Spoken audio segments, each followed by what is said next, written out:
welcome back to the Cover 3 podcast here on CBS Sports. That's Tom Fornelli. That's Danny Cannell. I'm Chip Patterson coming to you live at youtube.com/cover3 and all across the 24/7 Sports Facebook network. Thanks for hanging out. Smash that subscribe. Smash that like. Come and join us in the chat. Subscribers, VIPs only, already hanging out. Questions flying. It is a Thursday. It is 11 a.m. Eastern time. We are opening up the big old bag of mail and taking live audience questions all throughout. We are going to be looking at some of the best to play defense for Alabama when Kirby Smart was there, and at Georgia since Kirby Smart took over, and seeing how the two groups stack up. The Michigan Ohio State question, and if we had those cameras that we could take and just embed all over the country, if Paramount Plus gave us executive producer powers to be able to put together a little reality show for college football for the 2023 season, who do we want to follow? Lots of good questions. We'll get into all that and so much more. Danny Cannell repping the Owls. Look at that. Ooh. Let's go. Boca's finest, Danny Cannell. Let's go. Are you all in on FAU this weekend in the Final Four? Absolutely. How can I not be? I am on FAU's campus 3 times a week because that's where my daughter practices. She has her soccer team. They use these intramural fields. So I'm over there all the time. And I'll go run around campus.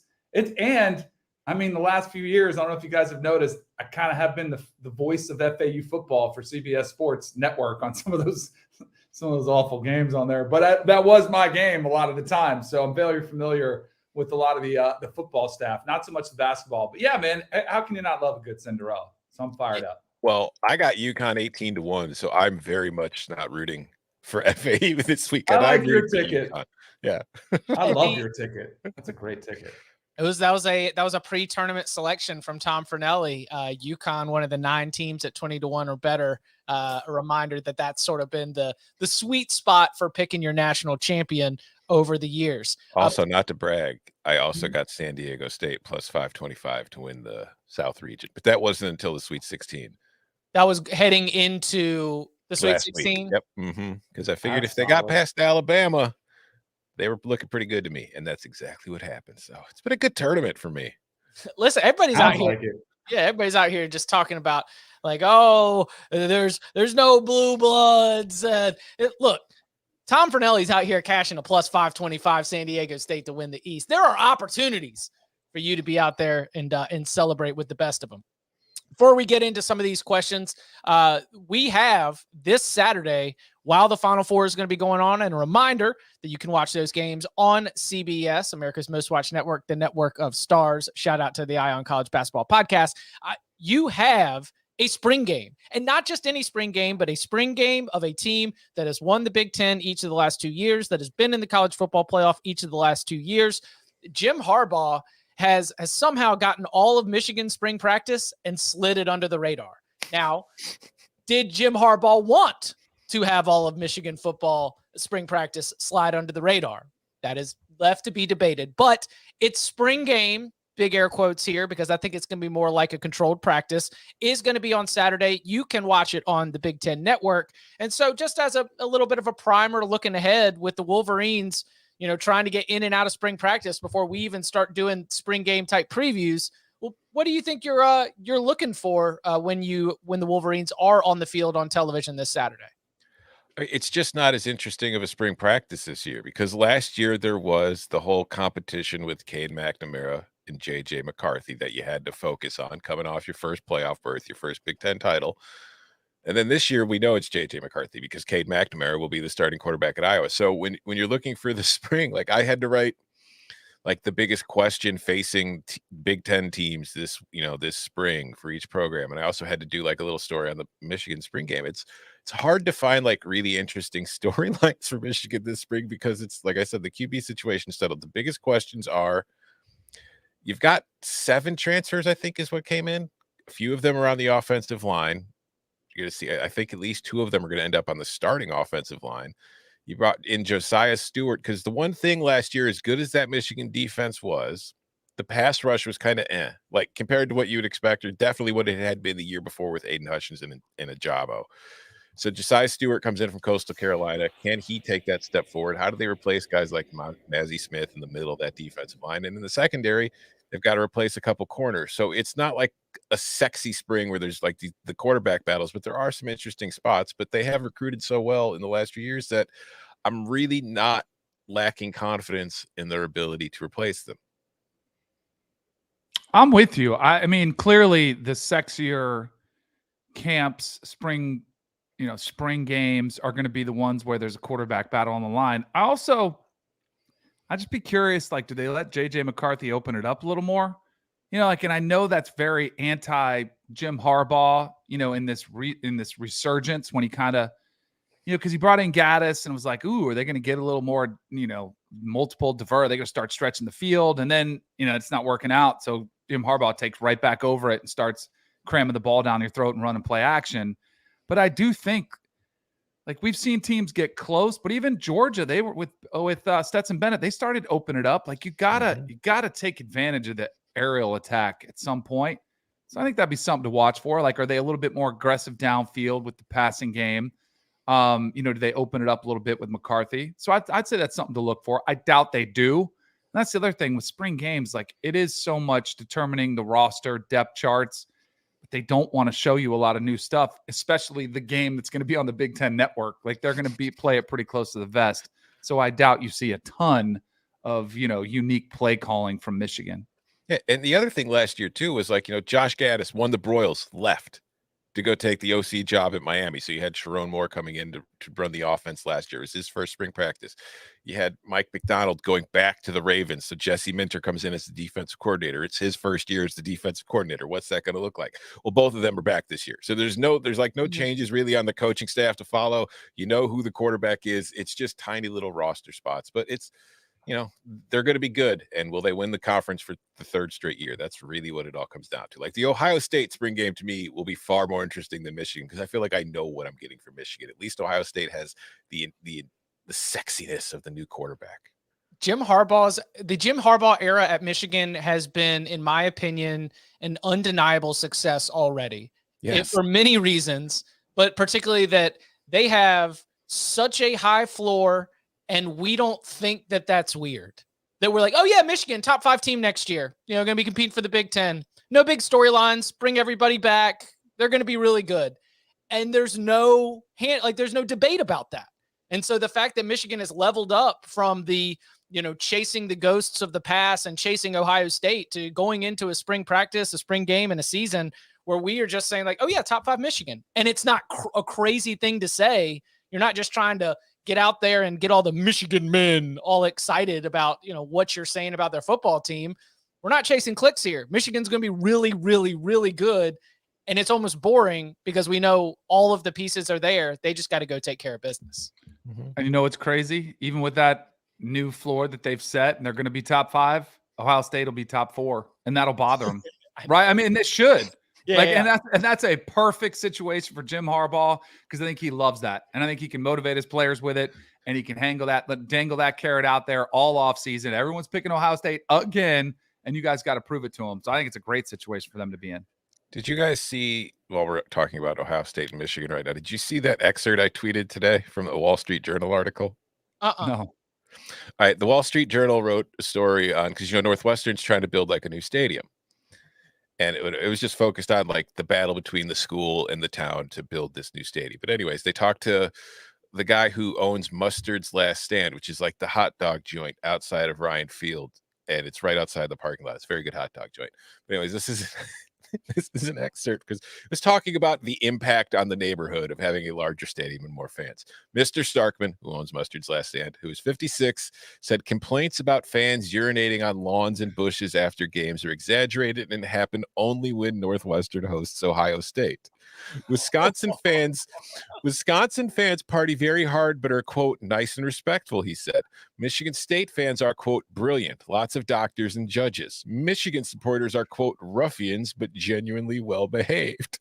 Iowas are the friendliest in the Big Ten, and Nebraska's fans are the most likely to arrive in pickups. Quote, Ohio State fans are the only problem, Mr. Starkman said. They have a monster following and they think the world is their bathroom.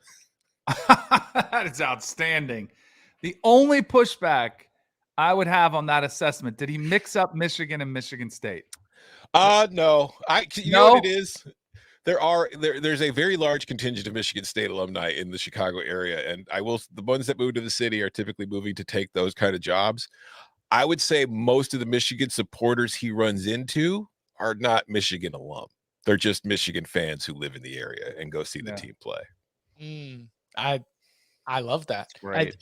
Ohio State thinks the world is its bathroom. Yep. Yeah, I want to put that on a sign that I can tap on the way out the door every single day. Play like a champion today, and Ohio State thinks the world is its bathroom. Just walking around, dotting the I everywhere they go. So one of our questions from the big old bag of mail, where you can go leave us a 5-star review, and in that review put your question for a future mailbag episode, does actually focus on this Michigan Ohio State rivalry. So I'd love to go ahead and hit that right now. And also, by the way, Sam, who has a question in today's show, he wants it so badly that he also showed up early. I will read his question from the 5-star mailbag, but also, Sam, I see you, and I appreciate you coming to get some Hokies talk. We'll get it in before we get out of here. All right. Flint Kid 83 says, "Hey guys, love the pod. I'm an avid listener. And by the way, I'm going to Barcelona in a couple weeks to celebrate the big 40. Happy birthday." Happy birthday. I think that's birthday. Anyways, my question is, with divisions going away in the Big Ten and Michigan and Ohio State dominating the conference, the probability of them playing more than once a year is very likely. Do you think that this will take away hype from the game? #go blue.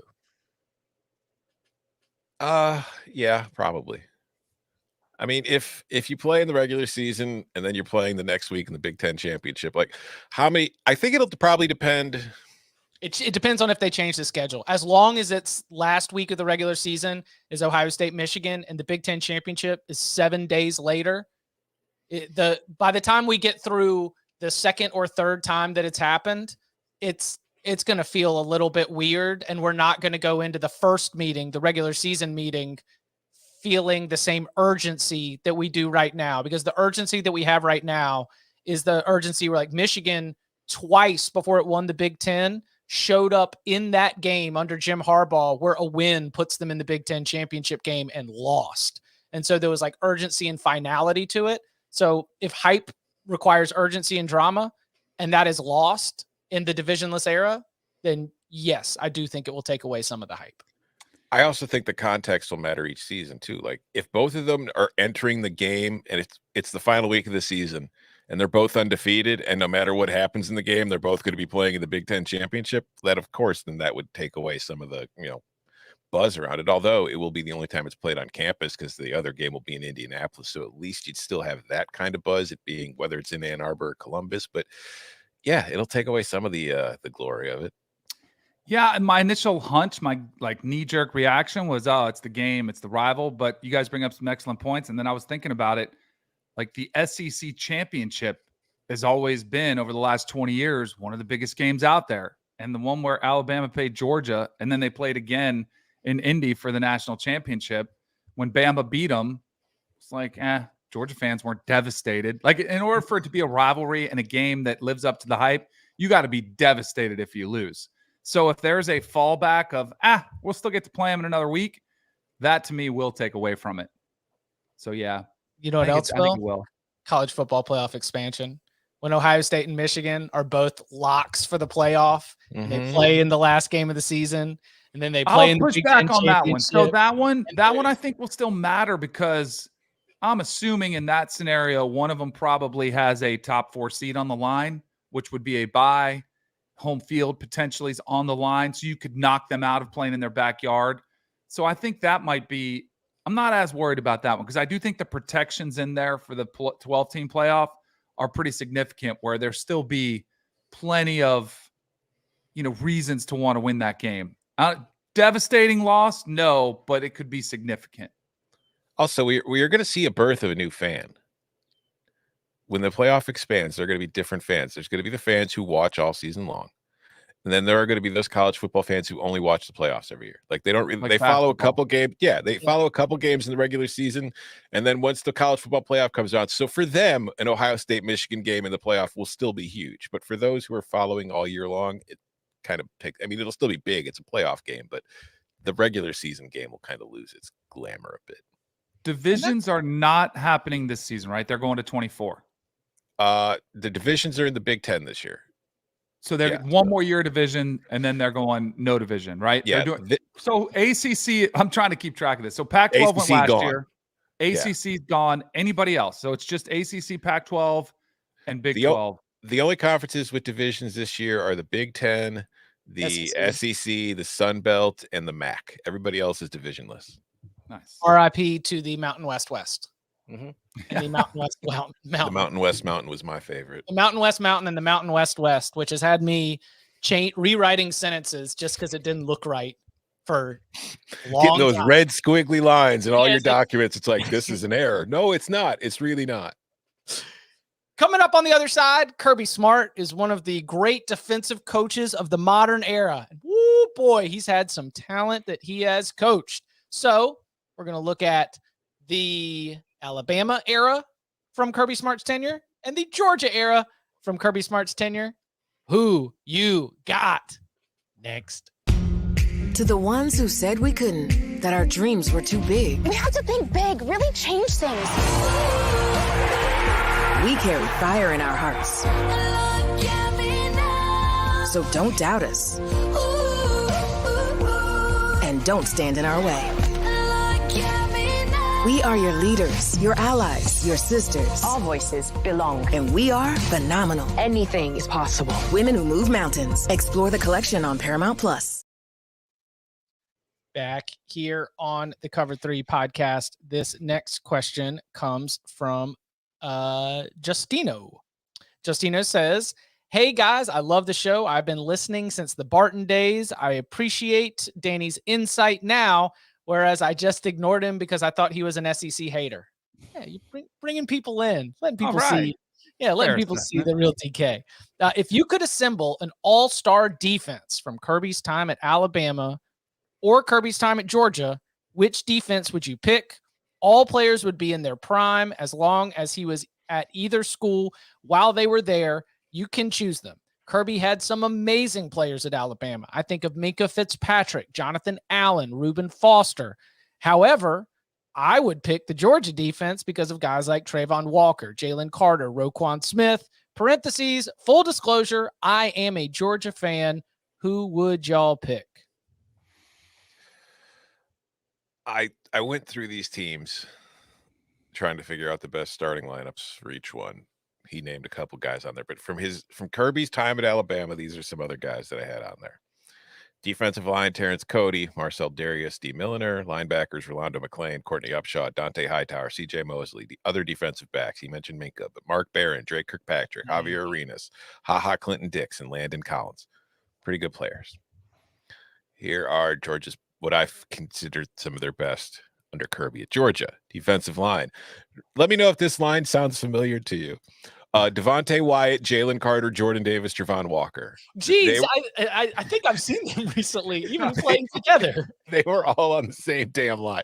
Linebackers, Roquan Smith, Quay Walker, Nakobe Dean, Azeez Ojulari. Defensive backs is where I feel like it's been different. DeAndre Baker, Eric Stokes, Louis Sine, Tyson Campbell. Like he's had, and I guess Keely Ringo too. Like if you look at the two defenses, I think Kirby's secondaries at Alabama were better, but I think the other positions at Georgia have been better. So I would probably lean Georgia. I would lean Alabama. I was going to say Bama too, but I was going to leave it with the caveat, like let's revisit in 3 years when you get another slew of guys coming through Georgia. They're going to be first round draft picks and light it up. Like he's going to add to this. How long was he at Bama? 9? Was it 10 years? He was 2008 to 2015, I think. Yeah. So it wasn't a full decade, but it was, it was about 8 years.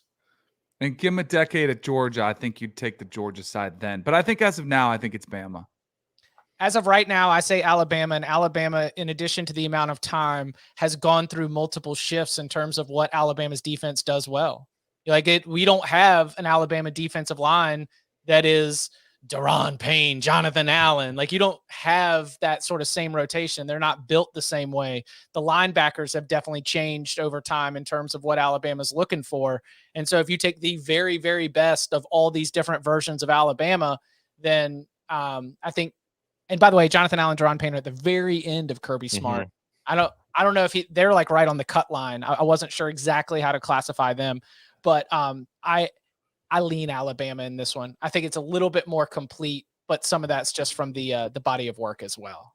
My cutoff for doing it was guys who were drafted while Kirby was still there. Got it. Here's it. So Craig, with a follow-up, Bama's linebackers would be too slow. That probably speaks to what I'm saying. Game was different in the totally beginning different of the 2010, 2011, 2012 than what we're looking at right now. And that's where I think the difference is on the defensive line too. Because like the guys on those Alabama defensive lines were good. I would rather have Georgia's defensive linemen than the ones that Alabama had. They were more run stuffing gap pluggers than what Georgia has. Okay, let's keep it with Georgia with a live audience question. Craig asks, what is the biggest obstacle that could prevent Georgia from three-peating? Losing Monken, losing Stetson Bennett, losing Jalen Carter, becoming complacent, or is there another reason? I mean, they're getting to the playoff. That schedule is, if they don't make the playoff, somebody's like, I don't know, somebody needs to be fired. But I just think, the only thing that's going to keep Georgia from winning another national title will be just running into a team that had a better day in the playoff. Like, they nearly lost to Ohio State. Let's not forget that. They could have not won the title this year. Like, I know they killed TCU, but it makes you forget they needed that last second field goal as the clock ticked to 2023 to get past Ohio State. That could happen again this year. They could run into another Ohio State. They could lose this time. I think it's quarterback, Bobo, complacency. Like, those are the three things. It's hard to stay focused. I mean, it's just that's been the most impressive thing about the Saban dynasty is that but they've only had back-to-back once and they never had three in a row.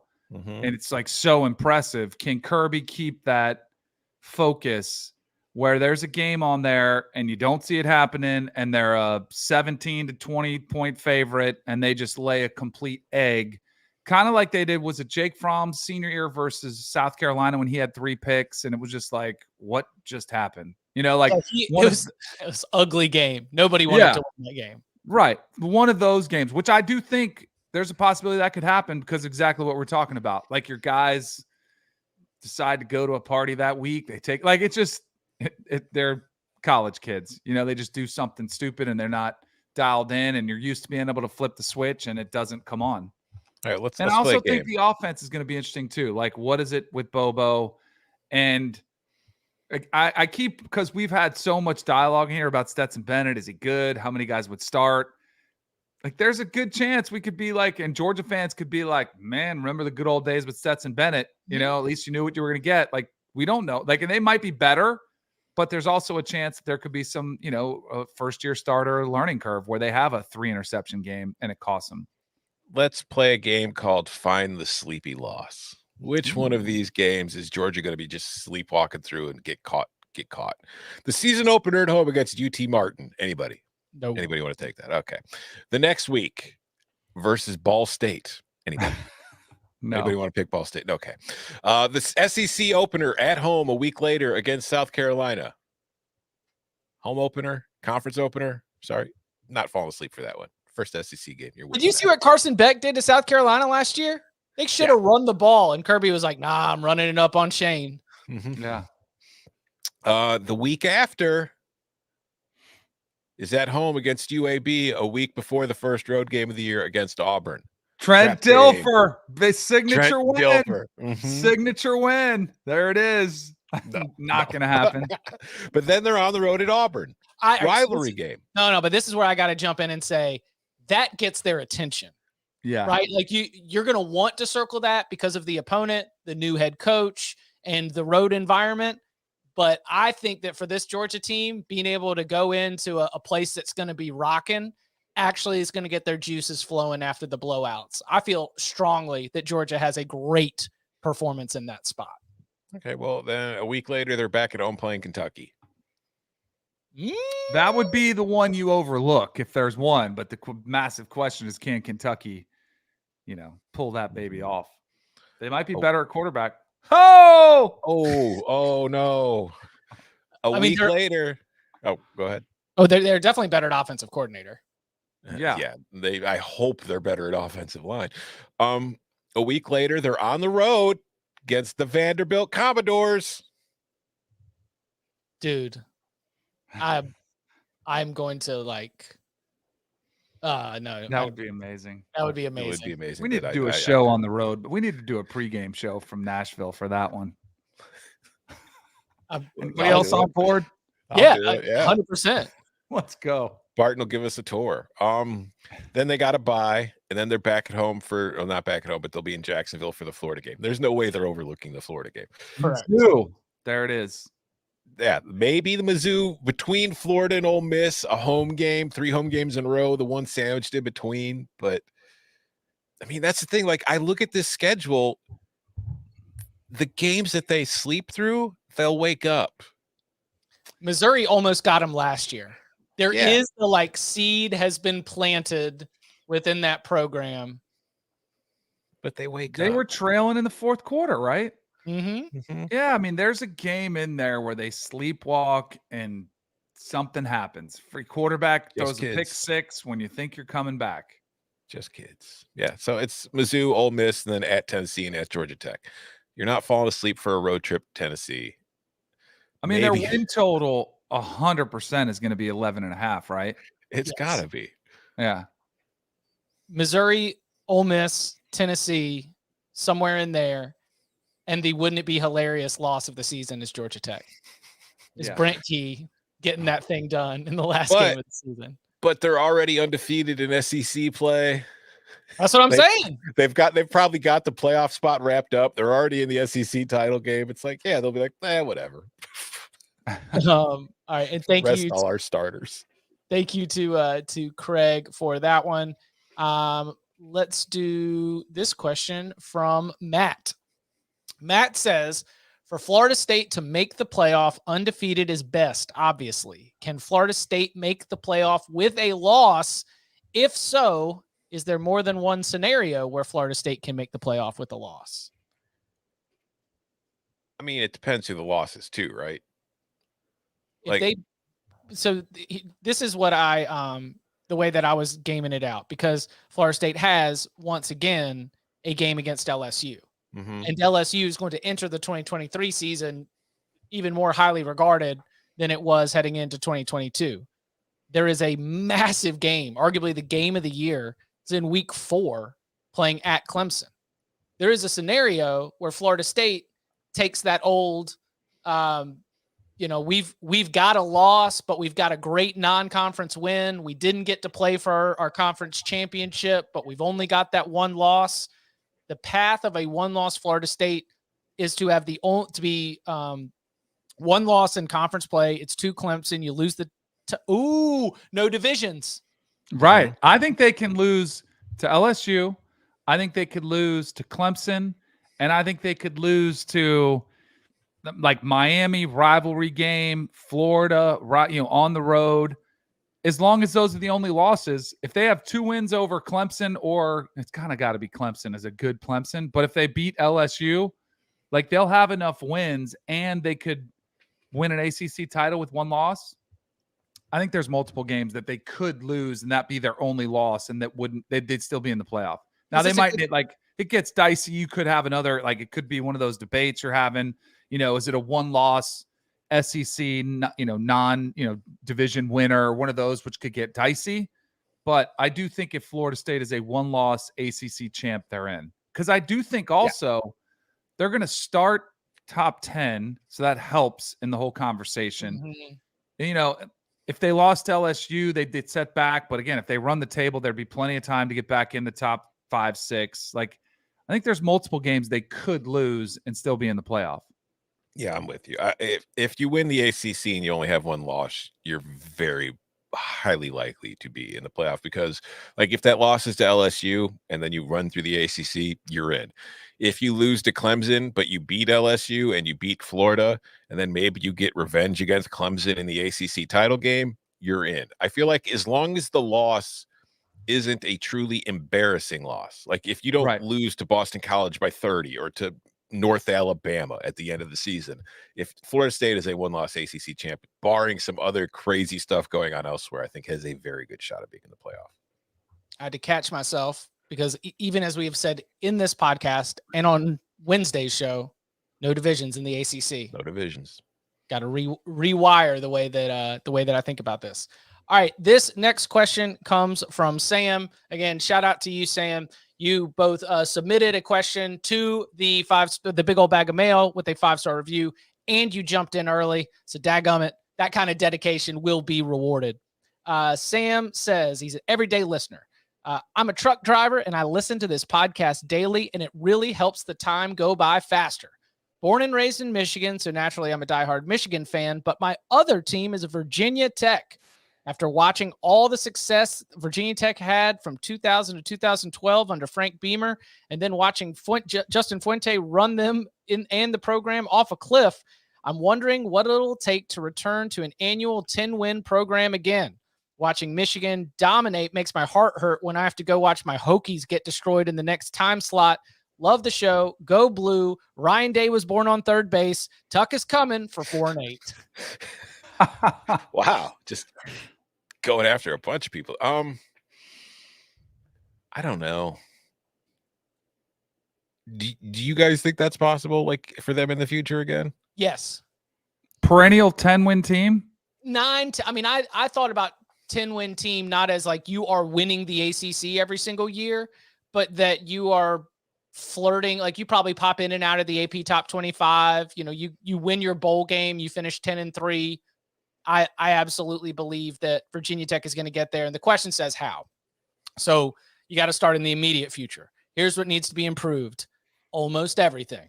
Okay. Like they were 13th out of 14 teams in total offense, yards per play, passing offense, rushing offense. They were awful at trying to be able to move the ball and score points last year.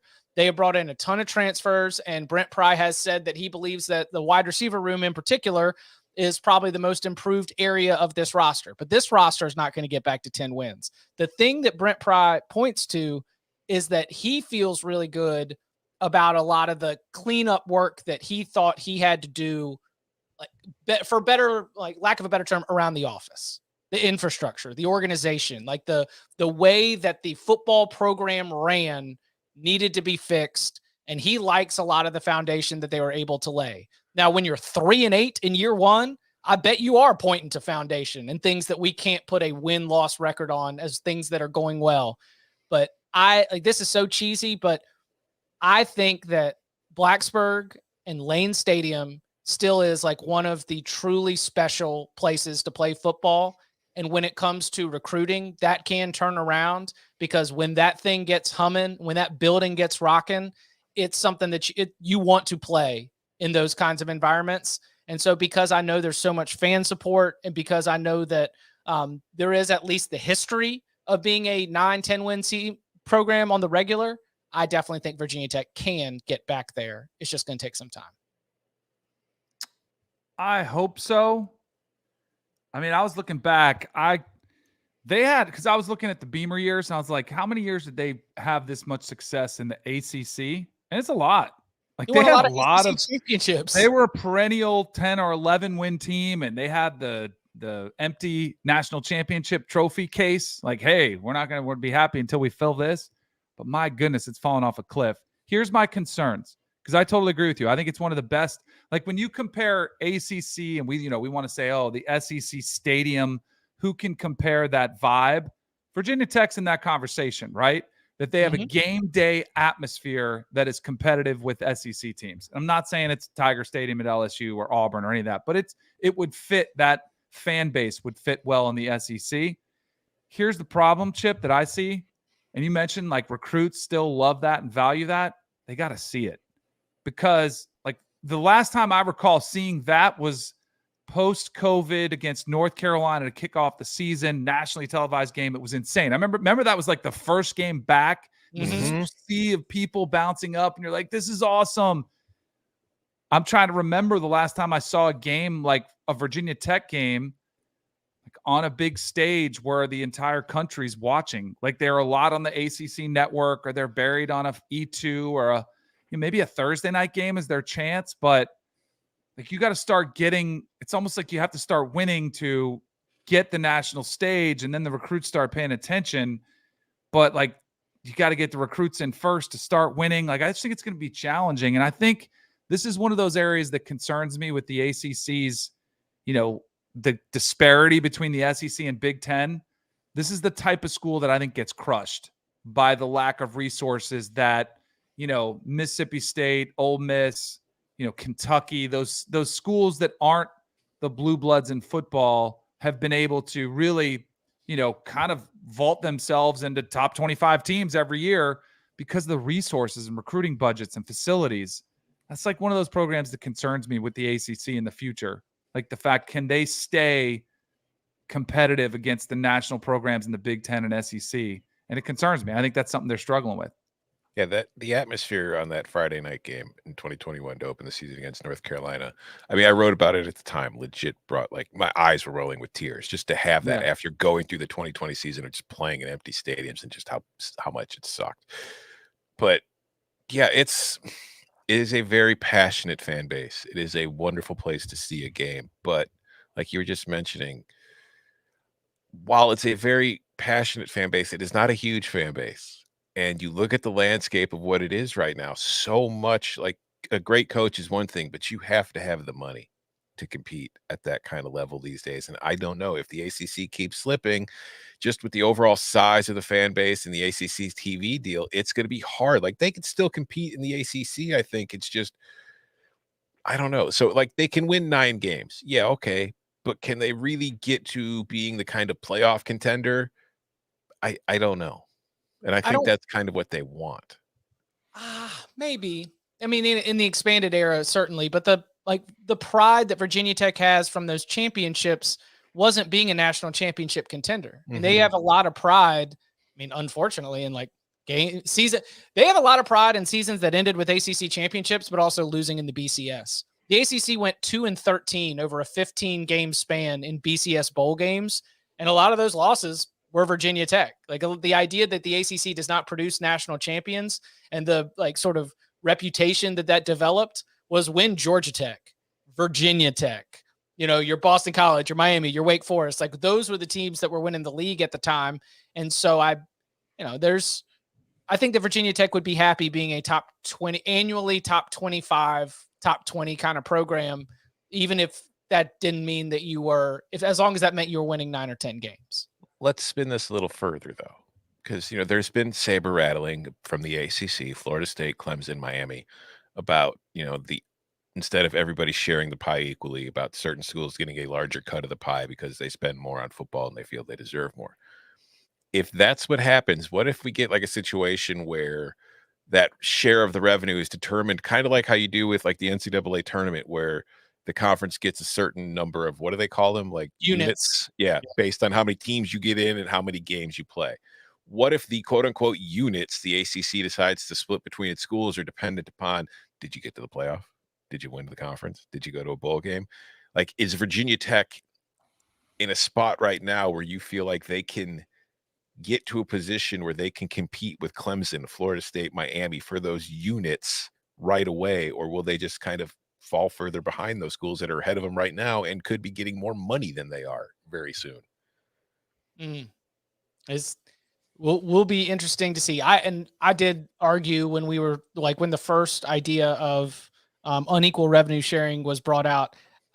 My suggestion to the ACC was call it a meritocracy, even if the schools that are like, even if in advance the schools that you want to pay more, and in advance who the schools are that are going to win. Like, listen, anybody can get out here and get this money. You just have to, go win it on the field.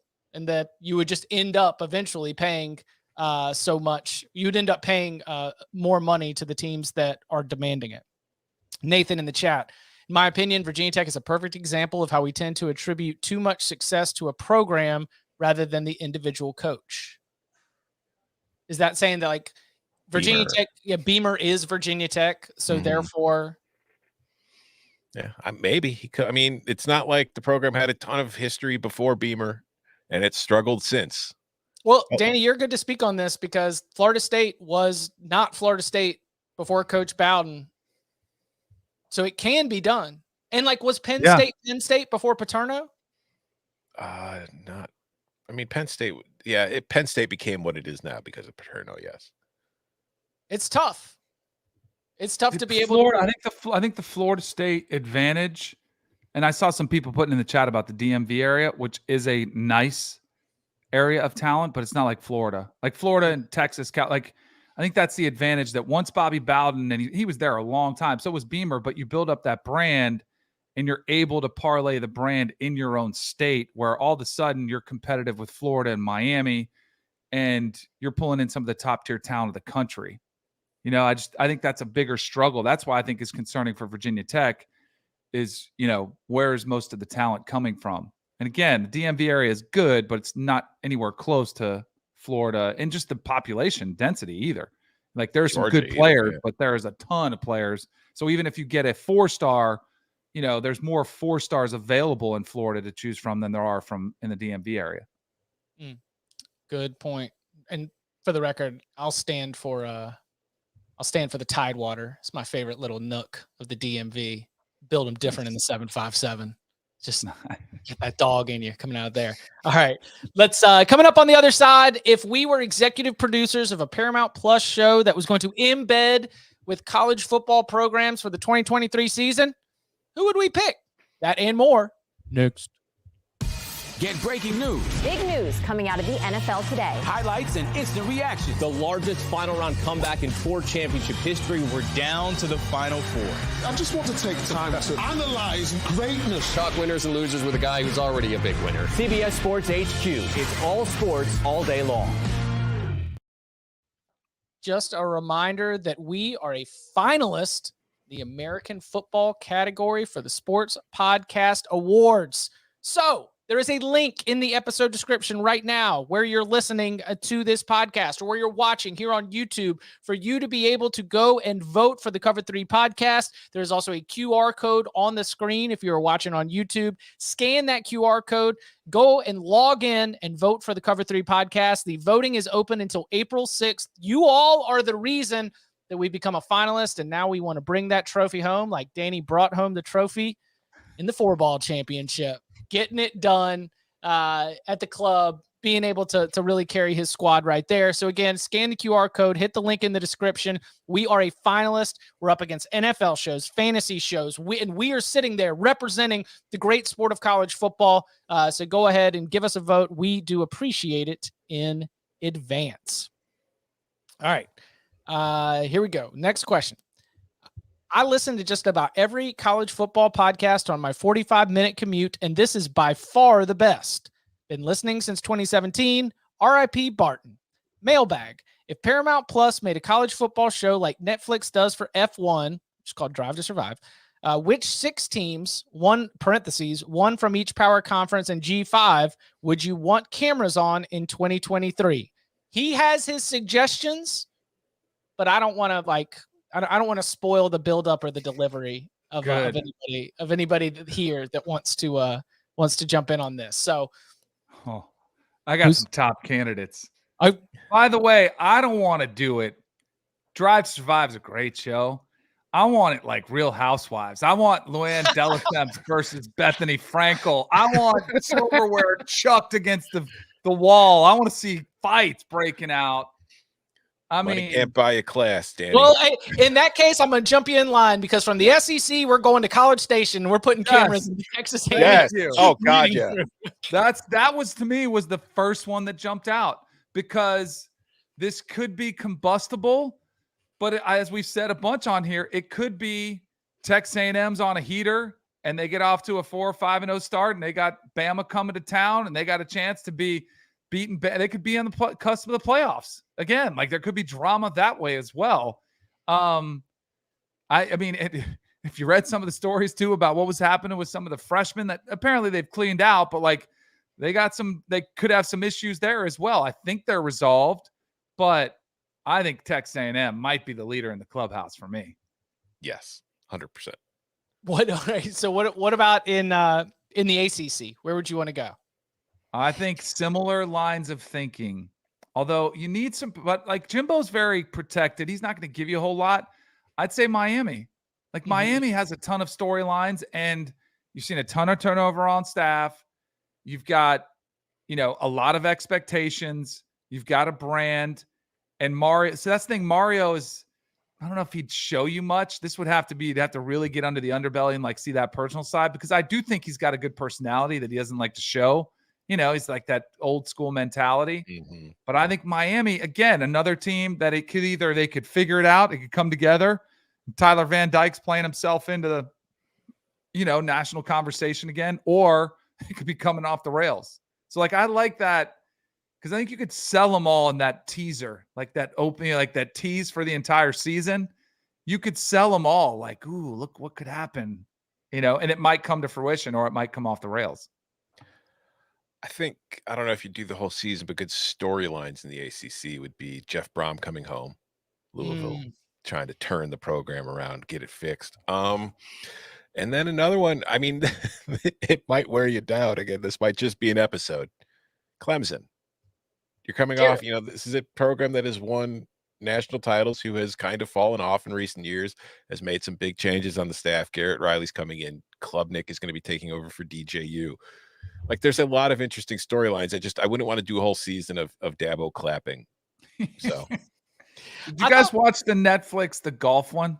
Yes. I'm midway through it. I have a feeling Clemson would be kind of like it's like, I thought it was good, but it wasn't like, there wasn't much dirt. It'd be like the Spieth JT episode. Yeah. Yeah.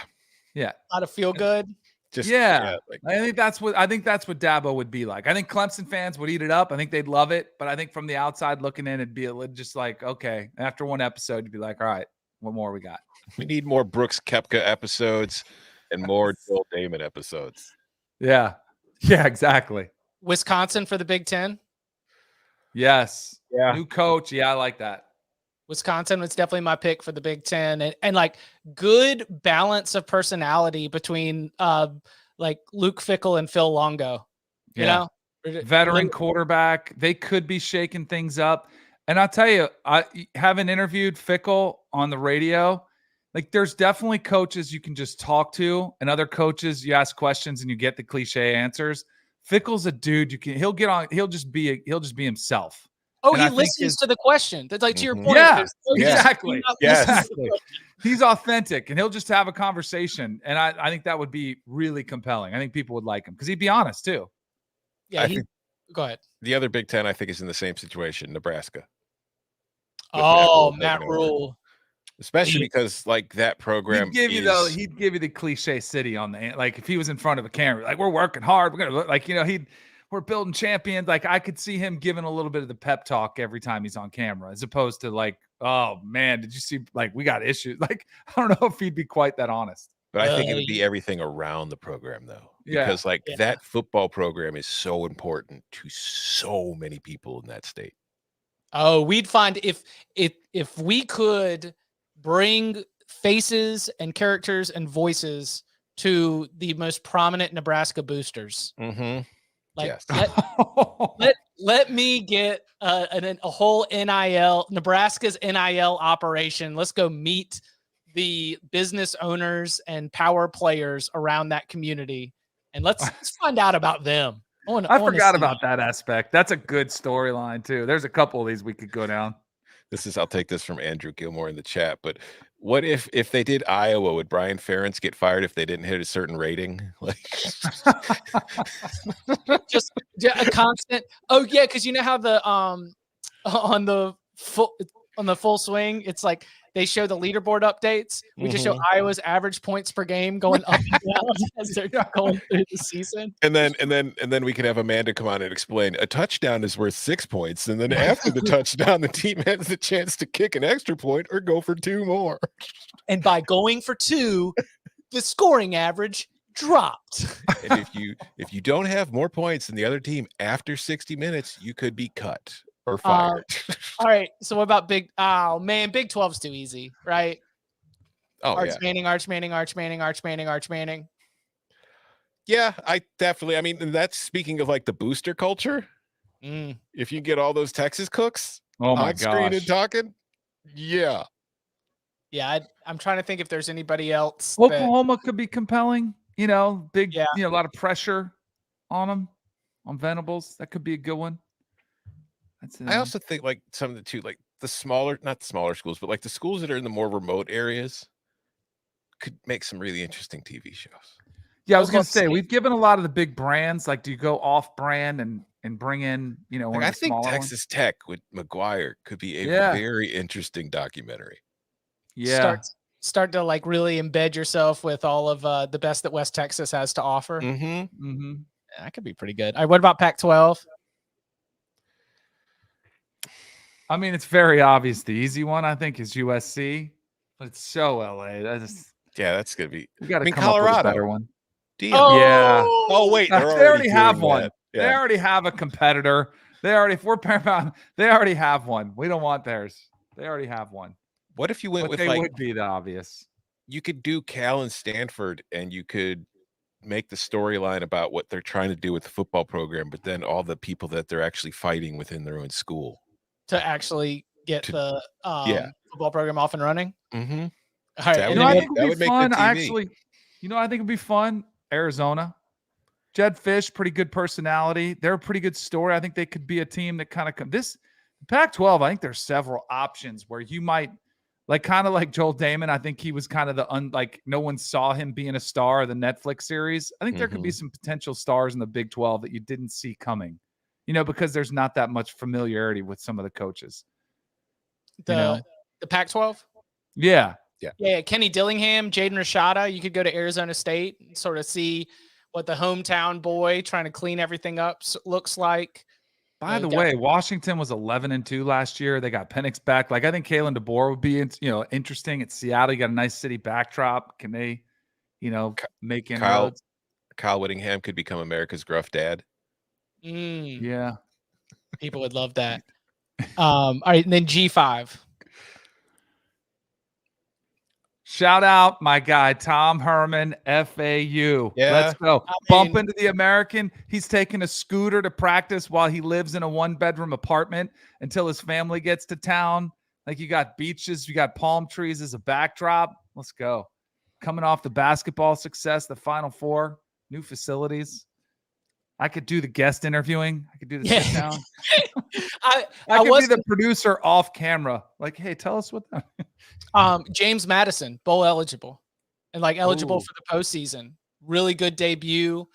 Great national championship history at the FCS level. What are you going to be able to do? A lot of these transition programs, whether you're moving up or moving conferences or moving to the next level, Jacksonville State, where you get Rich Rod, as we mentioned in the realignment episode. I think that those would be where you would go with G5. UTSA, of course, also would be another good one for similar reasons as FAU. Yeah, if we're doing these for Paramount Plus, it means we got to get Taylor Sheridan involved, and nobody is better at finding despair in situations. I'm currently watching the new season of Mayor of Kingstown, just bleak, desolate. Don't we have to go Montana then, or no, Wyoming? No. We got to go Wyoming. Craig Bowl. I want the UMass Minutemen. I want to see that team going through the entire season when they're going into every game knowing we're not going to win. We're probably going to lose by 30. Just call it 2023. just call it 2023. How many of these players will survive the season? Have you heard what they're going to do with McConaughey? Because I'm dying to know. No, because apparently he's hopping in on the Yellowstone series. It's got to be 1973 or 1978, right? All right. It has to be, and that's an era they haven't covered. It'd be perfect. All right, gentlemen, we're going to get these cattles on up through the mountain. In Massachusetts. 67-year-old man tries to win a single game. Don Brown stars in 2023. We're gonna park the car in Harvard Yard. Yeah, all here for that as well. Craig Bowl makes lemonade out of lemons. Oh, UConn.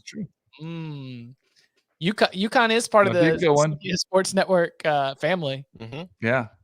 And since what's his name painted the walls, what's my guy's name? The sweater.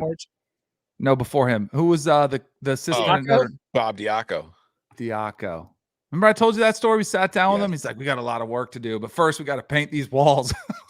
He's like, they're too gray. We need more color. I'm like, he's worried about painting walls. We got a lot more to do than paint walls. We're gonna fix this program with feng shui. I swear, I kid you not. That was one of his big selling points. They were worried about vitamin D deficiency, and they were worried about the mood of the players. Yeah, it's too gray. Interesting. You took the job, sir. We will be back on Monday at 11 a.m. Eastern time. Enjoy the Final Four. Watch it Saturday night on CBS. And you can follow him on Twitter at Tom Fernelli. You can follow him at Danny Cannell. You can follow me at Chip_Patterson. Gentlemen, thank you very much. Play ball.